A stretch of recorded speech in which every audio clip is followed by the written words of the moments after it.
अगला प्रश्न चाणक्य से ये पूछा गया कि संसार में जिनके घर में दरिद्र है वो दरिद्र कैसे दूर होगा, उसको दूर करने का उपाय क्या है। बहुत दिनों से गरीबी है, 3 पीढ़ियों से गरीबी चली आ रही है, गरीबी मिट ही नहीं रही है। सब गरीब मिट गए पर गरीबी नहीं मिटी, बाप मर गया गरीबी नहीं मरी। तो ये गरीबी कैसे मिटे, दरिद्रता कैसे मिटे। दूसरा प्रश्न है कि जो मनुष्य से जाने अनजाने में कोई पाप हो जाते हैं तो पाप से छुटकारा कैसे मिले। तीसरा प्रश्न है घर में कलह कलेश बहुत होता है परिवार में, उस कलह कलेश से छुटकारा कैसे मिल सकता है। चौथा प्रश्न है कि मनुष्य के मन में भय बहुत रहता है, डर रहता है, वो डर से मुक्ति कैसे हो सकती है। बहुत अच्छा सवाल पूछा गया है कि दरिद्र कैसे मिटेगा। हर आदमी दरिद्र को मिटाना चाहता है। और भारत देश में तो आज मैंने न्यूज में सुना था कि 80 करोड़ लोगों के राशन कार्ड बने हुए हैं। 80 करोड़ लोगों के राशन कार्ड, और पूरी जनता की संख्या 125 करोड़ है। तो बचे कितने लोग, ज़्यादा से ज़्यादा बचे 50-55 करोड़ लोग बचे जो कि अपनी कमाई खा लेते हैं, और बाकी 80 करोड़ तो इनको सरकार खिलाती है। अब ये बेहद गरीबी का नतीजा है। लोगों के पास में खुद के खाने भर का भी इंतजाम नहीं है, ये हालत है। खुद के खाने भर का भी लोग कमा नहीं पाते हैं। अभी लॉकडाउन लगा है, बड़ी समस्या खड़ी हो गई। जिस दिन से लॉकडाउन लगा है उसी दिन से सरकार किसी के अकाउंट में पैसा भेज रही है, और किसी को भोजन बना बना कर खिला रही है, और किसी को तो राशन दे रही है, और किसी को सामान दे रही है, और पुलिस वाले बांट रहे हैं, सब खिला पिला रहे हैं। और समाज सेवी जो कमेटियां हैं, समितियां हैं, वह भी सेवा में लगी हुई हैं।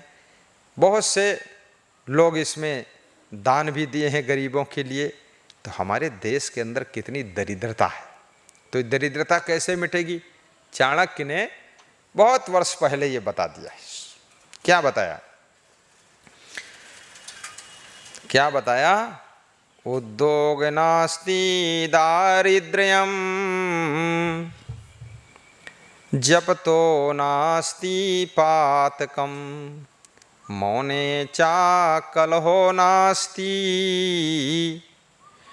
नास्ति जागरतो भयम। बड़ी मजेदार बात है कि उद्योग नास्ति दारिद्र्यम, दरिद्र का नाश उद्योग धंधे से होगा, बैठे रहने से नहीं होगा। तो हमारी सरकारों को चाहिए, अगर देश का दरिद्र मिटाना है, देश की गरीबी मिटाना है, तो कृपया हर प्रदेश में, हर जगह, हर जिले में उद्योग धंधे प्रारंभ कीजिए, कंपनी खोलिए, फैक्ट्री लगाइए, रोजगार बढ़ाइए। तो हमारे देश के लोग उसमें उद्योग करेंगे, नौकरी करेंगे और कमाई करेंगे, गरीबी दूर हो जाएगी, दरिद्रता दूर हो जाएगी, सबकी उन्नति हो जाएगी, सबका विकास हो जाएगा। उद्योग नास्ति दारिद्र्यम जपतो नास्ति पातकम। जप करने से पाप नष्ट होता है। जप का अर्थ मतलब क्या है, भक्ति। जप माने भक्ति। भक्ति करने से पाप का विनाश होता है। जितनी भक्ति करोगे आपका मन पवित्र होता जाएगा, आपके द्वारा पाप होना बंद ही हो जाएगा, आपके द्वारा पुण्य होने लग जाएंगे, तो अपने आप पाप नष्ट हो जाएंगे। और मौने चा कलहो नास्ति, अगर घर में कलह कलेश रहता है तो मौन रहिए, ज़्यादा प्रत्युत्तर मत दीजिए। वह स्त्री बुद्धिमान है जो अपने पति को प्रत्युत्तर नहीं देती, रिप्लाई नहीं करती। और जो स्त्री कौवा जैसे कटर कटर बोल बोल कर अपने पति की बात को काटती रहती है और बतकट्टी है, चोट्टी भी है, बतकट्टी भी है और झोट्टी भी है, हठी भी है और सठी भी है, उनके घर में कलह कलेश कभी नहीं मिटेगा। कलह कलेश तभी मिटेगा, थोड़ा मौन रहिए, हर व्यक्ति को जवाब मत दीजिए, बात मत लड़ाइए। और ये कब संभव है, सहनशीलता होगी तभी मौन हो पाओगे। अन्यथा बोलोगे क्या हमने नाक कटाई, हम मौन क्यों रहें, चुप क्यों रहें, हम बोलेंगे जरूर। तो बोलोगे लड़ाई झगड़ा होगा, घर में मारपीट होगी तो नरक हो जाएगा और क्या है। तो कलह कलेश को खत्म करने के लिए कम बोलना चाहिए, चुप हो जाना चाहिए, मौन रह लेना चाहिए, अपने से बड़ों को जवाब नहीं देना चाहिए, उनसे बात नहीं लड़ाना चाहिए, तो घर का कलह कलेश खत्म हो जाता है। कुछ लोगों की मर्यादा अदब लिहाजा मानना चाहिए।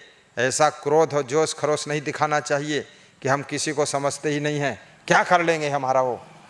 अरे तुम्हारा तो तुम्हारा कर्म ही करेगा, तुम्हारा चरित्र करेगा, तुम्हारी जो ये आदत स्वभाव बिगड़ा है, भयंकर क्रोध, यही तुमको निपटाएगा। कोई कौन क्या कर लेगा, क्यों कर लेगा, कोई इसका क्या मतलब है। तुम्हारे अंदर ही ये सब बिगाड़ जो पैदा है, बुराई, इसी से तुम्हारा पतन होगा, नुकसान होगा, तुम जीरो पर जाओगे। इसलिए अहंकार में मत बोलो कौन क्या कर लेगा, क्यों नहीं कर लेगा। एक छोटा सांप भी क्या कर लेता है, काट लेता है, आदमी मर जाता है। एक छोटा सा एक्सीडेंट, एक आदमी दारू पी करके गाड़ी लड़ाता है, क्या कर लेता है, टांग टूट जाती, तुम्हारी मर जाते हो। एक चोर क्या कर लेता है, तुम्हारी गाड़ी चुरा ले जाता है, तुम्हारी भैंस चुरा ले जाता है, क्या कर लेगा, यही कर लेगा। 50 लाख की गाड़ी तुम्हारी चोरी में चली जाएगी, खीसे काटते घूमोगे। कौन नहीं क्या कर सकता है, ये तुम्हारा अभिमान बोलता है, कौन क्या कर सकता मेरा। अरे बिल्कुल कर सकता है तुम्हारा, सब कर ही रहे तुम्हारा। तेज पानी बरसता है, बाढ़ आती है, सब फसल डूब जाती है, तो इस बाढ़ ने तुम्हारा कर लिया कुछ कि नहीं कर लिया, नुकसान कर दिया। अकाल पड़ता है, पानी नहीं बरसता है, तुम्हारी फसलें सूख जाती, मिट्टी सूख जाती, कोई फसल नहीं होती, नुकसान कर दिया कि नहीं कर दिया। तो प्रकृति भी तुम्हारा हानि लाभ करती है, आदमी भी हानि लाभ कर सकता है, पशु पक्षी भी हानि लाभ कर सकते हैं। एक छोटा सा वायरस कोरोना, ये छोटा सा वायरस है, छोटा सा क्या कहो, सूक्ष्म से सूक्ष्म है, बैक्टीरिया से भी नन्हा है, आंखों से दिखता नहीं। और ये जब कुछ कर सकता है, पूरे विश्व को लॉकडाउन में डाल दिया है, लाखों लोग मर चुके हैं, 2-3 लाख लोग पूरे वर्ल्ड में, और 25, 30, 40 लाख लोग इसमें बीमार पड़ा हुआ है, संक्रमित है। तुम बताते हो कौन क्या कर लेगा। अरे ये कोरोना वायरस तो इतना कर लिया है, आदमी तो बहुत बड़ा हो, तो बहुत कुछ कर सकता है। इसलिए अहंकार भरी भाषा मत बोलो, चुप रहो, शांत रहो, कलह कलेश मत करो। मौने चाकल हो नास्ति नास्ति जागरतो भयम। और जो जागृत है, क्या जागृत है, जिसका विवेक जागा हुआ है, उस व्यक्ति का भय समाप्त हो जाता है। इसलिए विवेकवान बनो, ताकि आपके पास में कोई भय न रहे। विवेकवान विवेक से कार्य करता है, भय मुक्त हो जाता है, चिंता मुक्त हो जाता है। बिन विवेक कोई ना सुखी, बिना किए संतोष, सबको देखो हाल यहाँ, पढ़े अपढ़ मन कोश। बिना विवेक के कोई सुखी नहीं रह सकता, सदगुरु विशाल देव कहते हैं। और जिसको संतोष नहीं, वो भी सुखी नहीं रहेगा। और जो व्यक्ति चाहे पढ़ा लिखा हो, चाहे अनपढ़ हो, स्त्री हो या पुरुष हो, लेकिन सबका हाल यही है, यदि विवेक नहीं है और संतोष नहीं है तो वो आदमी दुखी रहेगा। और जिसके पास संतोष और विवेक है, वो सही समय पर सही डिसीजन लेगा और सही कार्य करेगा। वो जहाँ खर्च करना चाहिए तो खर्च भी करेगा, जहाँ नहीं खर्च करना चाहिए वहाँ नहीं खर्च करेगा। उसका हर कदम विवेकपूर्ण होगा, इसलिए वो कभी दुखी नहीं रहेगा, हमेशा सम्मान और शांति से जिंदगी सुख से जिएगा और उसकी उन्नति भी होगी। चाणक्य से किसी भक्त ने प्रश्न पूछा है कि संसार में किसी भी क्षेत्र में अति होने से या अति करने से क्या क्या नुकसान होता है। तो चाणक्य कहते हैं, अतिरूपेण वै सीता, अति गर्वेण रावणा, अतिदानाद बलिर्बद्धो ही अति सर्वत्र वर्जेत। अतिरूपेण वै सीता, अति गर्वेण रावणा, अतिदानाद बलिर्बद्धो ही अति सर्वत्र वर्जेत। क्या तात्पर्य है? सीता अति सुंदर थी, इसलिए उनका हरण हुआ। रावण अति अभिमानी था, इसलिए उसका मरण हुआ। और राजा बलि अति दानी थे, इसलिए उनका भी जीवन असमंजस में पड़ा। इसलिए अति सर्वत्र वर्जित। आप अच्छा काम भी करो, लेकिन अति मत करो। अति भोजन खाना, अति उपवास रहना, अति पैदल चलना, अति बैठे रहना, अति सोते रहना, अति गाते रहना, अति हल्ला मचाते रहना, अति खुराफात करना, जहाँ आपने अति पर गए बस क्षति शुरू हो गई, दुर्गति शुरू हो जाएगी। आप सीमित रहिए, कंट्रोल में रहिए। अति नमक दाल में डाल दोगे, दाल खराब हो जाएगी, स्वाद बिगड़ जाएगा। अति मिर्चा सब्जी में डाल दोगे, सब्जी खराब हो जाएगी, ज़्यादा कड़वी हो जाएगी। तो सब्जी जब ज़्यादा कड़वी हो जाएगी कौन खाएगा? चावल में अति पानी डाल दोगे, चावल गीला हो जाएगा, खाने योग्य नहीं रह जाएगा। गाड़ी अति स्पीड से चलाओगे, एक्सीडेंट हो जाएगी, नहीं एक्सीडेंट होगी, पलट जाएगी, लोग चोट खा जाएंगे, मर जाएंगे। और बुरा काम तो अति नहीं, थोड़ा भी नहीं करना चाहिए, लेकिन अन्य कार्यों को सीमित ढंग से करना चाहिए, विवेक से करना चाहिए। इसलिए अति से हमेशा दुर्गति होती है, क्षति होती है।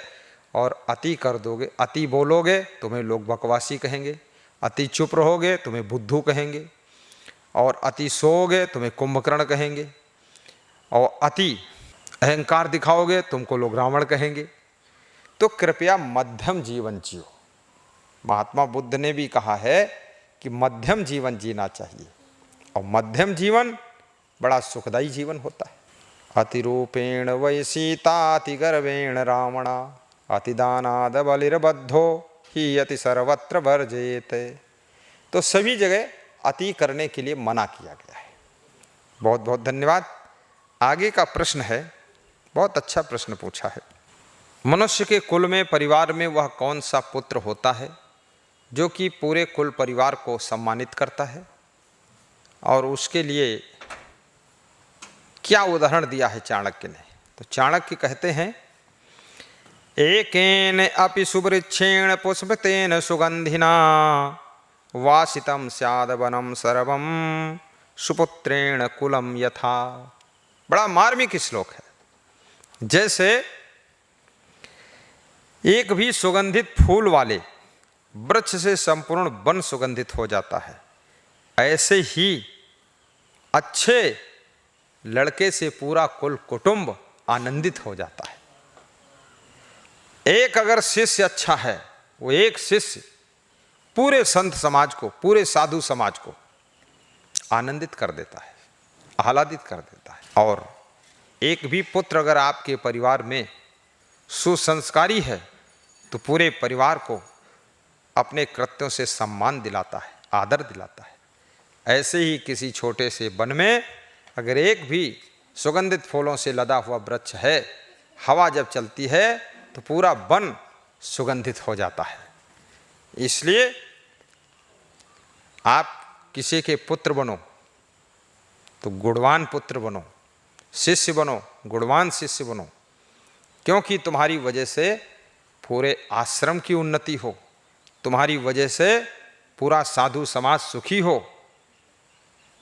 गुणवान बहू बनो ताकि तुम्हारी वजह से तुम्हारे ससुराल के सब सास ससुर और तुम्हारे पति आदि सब खुशी प्राप्त कर सकें, आनंद प्राप्त कर सकें। जैसे गुलाब का फूल खिलता है, केवड़ा का खिलता है और दौना का फूल खिलता है तो खुशबू आने लगती। मोंगरा है, बेला है, पूरा रात रानी है, दिन का राजा है, चंपा, चमेली, जूही, बेला, ये सब फूल खिलते हैं जब पूरे घर में द्वार पर तक खुशबू फैलने लग जाती है। ऐसे तुम रात रानी बनो, दिन के राजा बनो, सुगंधित फूल बनो और गुणवान बनो। जिस आश्रम में साधु बनो उस आश्रम की उन्नति करके दिखाओ, उसमें चमत्कार करो ताकि तुम्हारा भी नाम हो और सब सुखी भी रहें। चाणक्य से किसी भक्त ने एक और प्रश्न पूछा है कि जो लोग चाहते हैं कि मेरे घर में लक्ष्मी आए, मेरा घर धनवान बने, हम संपन्न रहें, किसी प्रकार से हमारे घर में गरीबी न रहे, हमारी उन्नति हो, तो उनको क्या करना चाहिए? तो उनको 3 काम करने के लिए चाणक्य ने बताया है। कौन 3 काम है? नंबर 1, मूर्खा यत्र ना पूज्यन्ते। नंबर 2, धान्यम यत्र सुसंचितम। नंबर 3, दाम्पत्ये कलहो नास्ति, श्री स्वयं आगतः। ये 3 बातें बताया चाणक्य ने।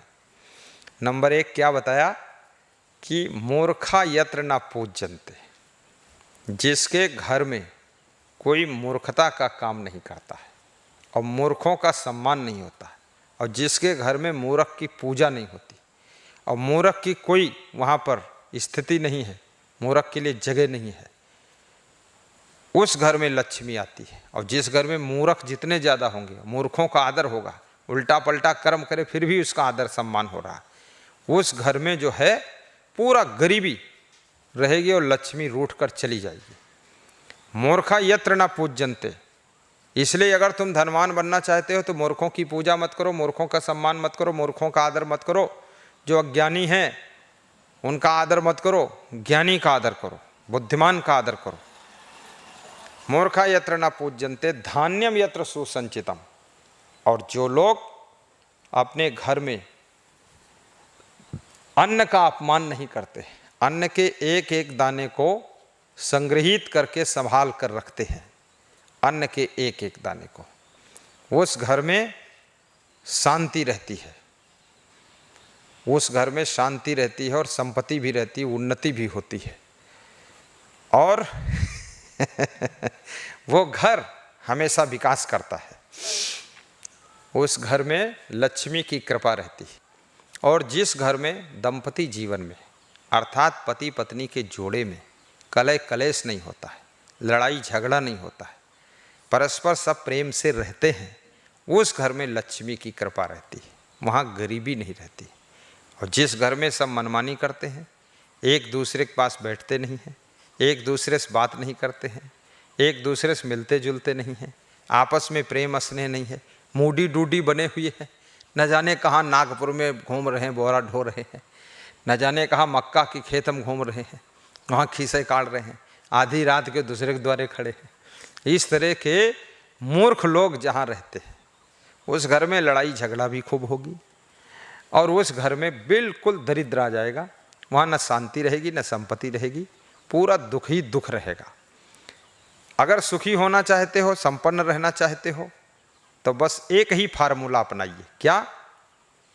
मूर्खों से दूर रहिए, मूर्ख का सम्मान मत कीजिए, मूर्ख से दूरी बना कर रहिए, खुद मूर्ख मत बनिए, मूर्खता के कार्य मत करिए, और अन्न का अपमान मत करिए, अन्न के दाने को फेंकना नहीं चाहिए, उसको संभाल कर रखिए, तो आपके घर में लक्ष्मी की कृपा रहेगी, संपन्नता रहेगी और आप सुखी रहेंगे।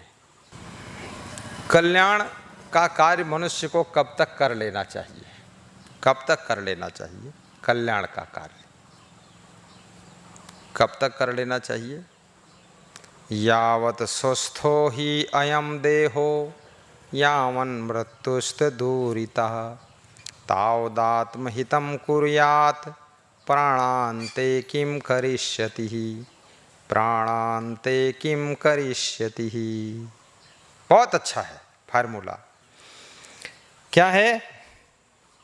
यावत स्वस्थो ही अयम देहो, ये शरीर जब तक निरोग है अर्थात स्वस्थ है, यावन मृत्युस्त दूरितः, और जब तक मृत्यु नहीं आती है, मृत्यु दूर है, और तावदातम हितम कुर्यात् प्राणान्ते किम करिष्यति, तब तक ही तुम अपने हित का कार्य कर सकते हो, कल्याण का कार्य कर सकते हो। प्राण का अंत होने पर, मृत्यु होने पर तुम क्या करोगे? अर्थात कुछ नहीं कर पाओगे।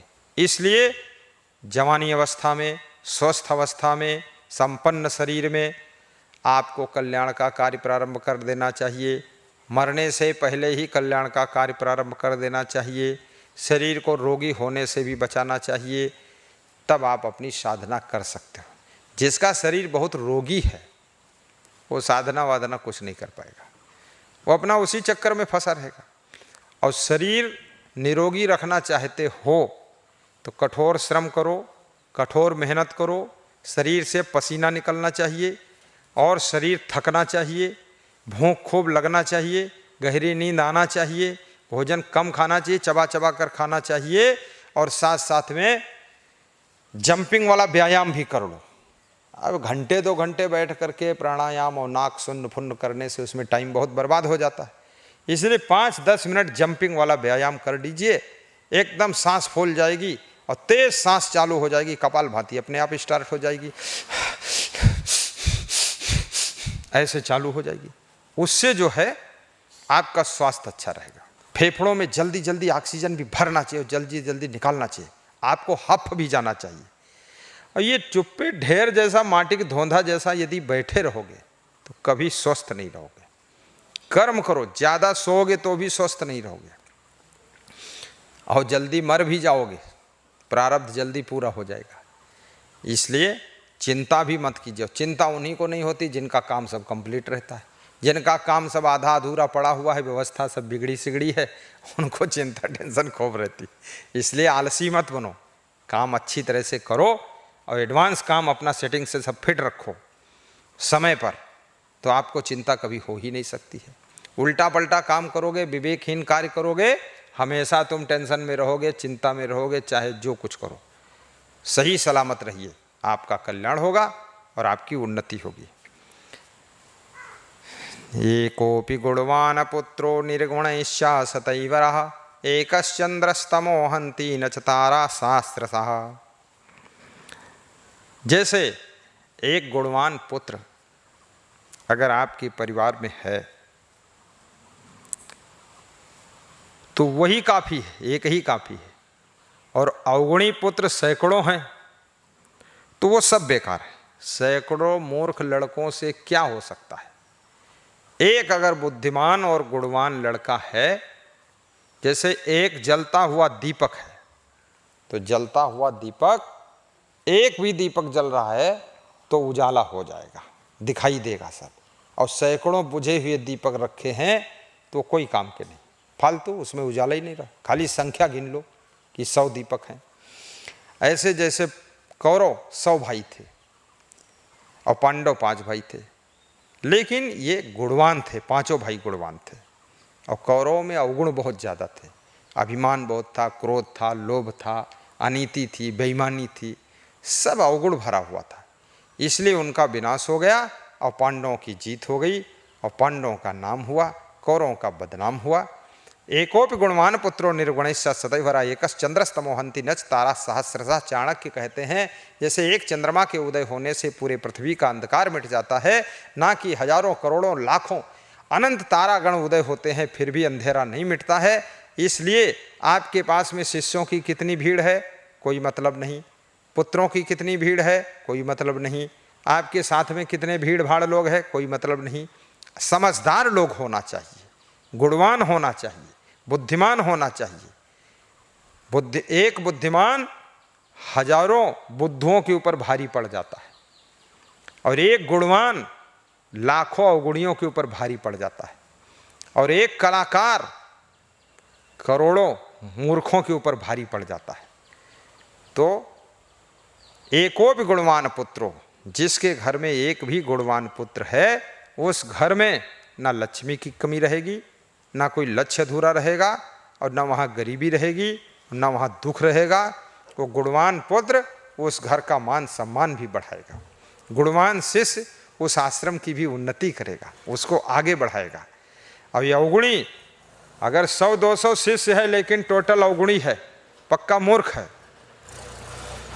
और 10-20 लड़के हैं सब अवगुणी है, पूरा मूर्ख है, तो वो मूर्ख जो है पूरे घर का विनाश करेगा, और अज्ञानी अवगुणी पूरे आश्रम का विनाश करेगा।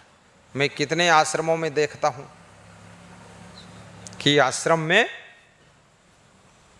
150-150 शिष्य है, लंगोटीबाज, सब लंगोटियाबाज है, सब पहरा है खूब कपड़ा, साधु जैसा तिलक लगाता खूब करता है, अब इतना अवगुणी है, काम नहीं करेगा, भोजन नहीं बनाएगा, झाड़ू भी नहीं लगाएगा, पड़ा पड़ा सोता रहेगा, क्रोध खूब करेगा, उलझ जुलझ काम करेगा, पैसा और सामान सब बर्बाद करेगा, तो आश्रम सब सत्यानाश हो जाता है। लड़ भीड़ करके, झगड़ करके, भाग भोग कर इधर उधर घूमेगा, व्यभिचार करेगा, उल्टा पल्टा काम करेगा, आश्रम का पूरा विनाश कर देगा। ऐसे ऐसे गुरु लोगों को मैं जानता हूं जिनके 150-200 शिष्य रहे हैं और उनके पास रहने वाला वृद्धावस्था में उनकी दो चार भी सेवा करने वाले नहीं। वो सब मूर्ख आपस में लड़ झगड़ करके काम वासना में जल रहे हैं और क्रोधी बहुत है, लोभी भी है, आश्रम में ही चोरी करता रहता है और सब आश्रम का विनाश कर डाला। और वे मूर्ख लोग, ऐसे पुत्र कितने घरों में देखता हूँ, 4-4 बहुएं हैं, 6-6 बहुएं हैं, 20-20 औरतें हैं, खूब लेडीजों का मेला झमेला चल रहा है, लेकिन उस घर में ना कोई जूठे बर्तन मांजना चाहता है, ना कोई झाड़ू लगाना चाहता है, नाश्ता भी नहीं बन रहा है, ना तो उस घर में कोई आटा मारने वाला है, कोई भोजन बनाना नहीं चाहता है। सब अलबेली साड़ी पहनकर और खूब साड़ी बनारस वाली और लहंगा बॉम्बे का और खोपड़ी ना मालूम किस गधे की, दिमाग काम नहीं करता है और सब उल्टा पल्टा काम करना, सासू से लड़ना, ससुर से लड़ना, पति से लड़ना और सबसे झगड़ना और बहुओं को परेशान करना, पूरे घर को नरक कुंड बना दिया। गम भी खाइए, समता भी रखिए, सहनशीलता भी रखिए और आपस में मिलजुल करके भी रहिए, तब आपका जीवन धन्य होगा और सुखी रहोगे। तो क्या लिखा है, एकोपि गुणवान पुत्रो निर्गुणैश्चा सतैवरः एकश्चन्द्रस्तमोहन्ति न च तारा सहस्रशः। ठीक है ना। कुग्रामवासा कुलहीन सेवा कुभोजनं क्रोधमुखी च भार्या पुत्रश्च मूर्खः विधवा च कन्या बिनाग्निना खडे प्रदहन्ति कायम। अब दूसरी बार इस प्रश्न को रिपीट किया गया, वे कौन से लोग हैं जो कि बिना आग के जलते रहते हैं। तो नंबर 1, जिनका बुरे लोगों के गांव में वास है। नंबर 2, कुग्रामवासा, कुलहीन सेवा, और जो नीच कुल की सेवा कर रहे हैं। तीसरा, जिनको बुरा भोजन मिलता है। चौथा, जिनको झगड़ालू स्त्री मिली है। पांचवा, जिनका लड़का मूर्ख है, पुत्रस्य मूर्खो विधवा च कन्या। छठा लक्षण, जिनकी कन्या विधवा है, जिस कन्या के पास में उसका सुहाग खत्म हो गया, पति मर गया है, विधवा होकर कन्या बैठी हुई घर में। तो विधवा च कन्या, ऐसी जिसको कन्या मिली है, जो विधवा हो गई, घर में बैठी हुई है, तो उस घर में जो है जितने लोग रहते हैं उनको शांति नहीं मिलती है और ना उनको चैन मिलती है। वो बिना आग के निरंतर जलते रहते हैं। इसलिए दुष्टों के गांव में घर मत बनाइए, दुष्ट पड़ोसी के पास में घर मत बनाइए। जो भ्रष्ट लोग हैं, चरित्रहीन हैं, उनकी सेवा में मत रहिए। चरित्रवान की सेवा कीजिए।